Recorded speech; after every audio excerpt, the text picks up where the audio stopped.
ዱዓ ላይ ራስን ማዋረድ ምን ማለት ነው? لا ينبغي أن يذل نفسه እንደው ተሰባብራችሁ አድርጎ እንደሚባለው አይደለም ተዱዓ አደራረጉ كيف يذل نفسه አሏቸው يتعرض من البلاء ለበላ የሚደረግ ነገር ራስን መርገም ልጅን መርገም ስራን መርገም ትዳርን መርገም ምን ይባላል ውርደት ነው ይሄ ራስን ማዋረድ ነው ስጠን ኒዕማ መግፋት ነው የጎደለው ነገር ካለ አስተካክሉ ነው የባህሪ ችግር ካለ ባህሩ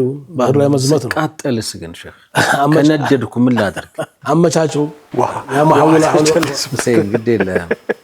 ለፍበት ይው አለልህም ግን የተቃጠለ ሰው የነደደ ሰው ምን ያድርግ ዱዓ ነው ዱዓ አድርግ ربنا اتنا في الدنيا حسنه ያን ክፍተቱን ይሟላዋል አላህ ያስተካክለዋል وما على الله بعزيز አላህ የሚያስቸግረው ነገር መርሐባ መሰለን ሐቁ ተወሰደ አንድ ሰው ባልጠበቀው መንገድ በጣም ካመነው ሰው ሐቄን መልስልኝ አለ በብዙ መልኩ ሞከረው ታገለ ወጣ ወረደ ሽማግሌ ሰበሰበ ጠየቀ ጀርባ ሰጠ ሐቅ የወሰደበት ሰው ይሄ ሰውዬ ብቸኛ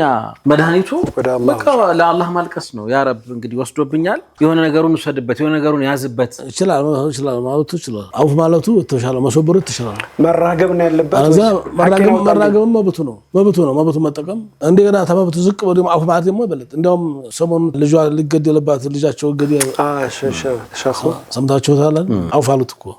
አውፋሉት አውፍታን ግን ትልቅ ነገር ነው ልጅን ያክል ተገሎ እኮ አውፍ ይሻለው አውፍ እኮ